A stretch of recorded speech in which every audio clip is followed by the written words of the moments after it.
The general idea of anorexia that we have today is a truly modern one, pursuing an unhealthily thin frame in order to achieve a desired look or feeling, perpetuated at least in part by the bodies glorified in both popular and diet culture. However, before this definition existed, there was a scarily similar phenomenon occurring in the Middle Ages, particularly in Catholic Europe. In this video, we'll discuss theories surrounding the root cause of this religious anorexia known as holy anorexia, the ideologies that may have spurred its popularity, particularly amongst young women, and to what extent we can relate it to our modern idea of this tragically dangerous mental affliction.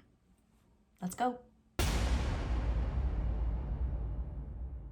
Not only was the idea of not eating food in the medieval period different than the understanding we have today, but the meaning of the food itself differed entirely. Due to famine, war, and a change in environmental factors, food took on an almost mythic value as a result of its scarcity. Those environmental factors, which included, but were not limited to, unpredictable weather patterns, rising temperatures, and immense rainfall, also delayed and oftentimes outright stalled salt production, which made preserving meat impossible, as it went bad too quickly for anyone to eat. This drop in food production added to the Catholic Church's idea of abstinence and punishment, and overeating or even eating well at all became synonymous with indulging in sinful bodily pleasures. Holy anorexia, also known as anorexia mirabilis, or miraculous lack of appetite, is defined as a phenomenon that occurred among young women during the Middle Ages. The holy anorexics were highly regarded as women of almost supernatural piety, and some were even canonized or made into saints for their dedication. This supernatural piety cannot be more clearly demonstrated than the story of the most infamous holy anorexic, Catherine of Siena. Catherine of Siena was a lay member of the Dominican order, who became a world-renowned mystic and religious activist. She was also the second woman ever to be deemed a doctor of the church by the Pope at the time. She was integral in moving the Pope to Rome from Avignon and was trusted with many missions by the church, which was at the time exceedingly rare for a woman. Catherine's religious fasting became a way of life for her, and she epitomized abstinence and rigidness with vigor. It is believed that it was at the age of only 5 or 6 that she had her first vision of God after being exceptionally ill for a time and not having consumed food in 2 weeks. She was a devout Catholic woman in a man's world, and her rejection of food set her apart from the others of her day. She was considered heroic, brave, and saintly, adjectives usually only reserved for men, and in an environment where the actual experience of suffering was valued.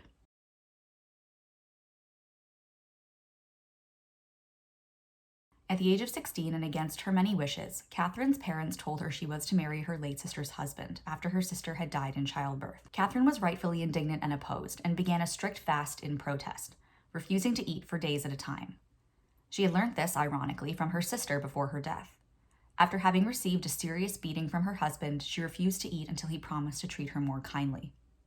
When providing advice to a fellow devout laywoman on the mental toughness of fasting for extended periods of time, she stated, "Build a cell inside your mind from which you can never flee." Nearing the end of her life, her family begged her to eat properly, but Catherine claimed that she was unable to, describing her inability to eat as an illness. Catherine died in 1380 from a massive stroke, at the age of only 33. Her last words were, "Father, into your hands I commend my soul and my spirit." The reasons for Catherine's rejection of food are twofold.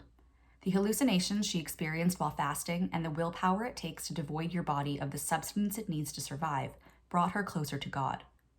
But she also used fasting as a way to control the environment around her, as can be seen in her refusal to eat after being told she would be forced to marry a man who had mercilessly beaten his previous wife. An expert on medieval women and their relationship to food, author Dr. Caroline Walker Bynum, one of my most favorite authors, and I've actually linked some of her works in the description box below, so definitely check those out.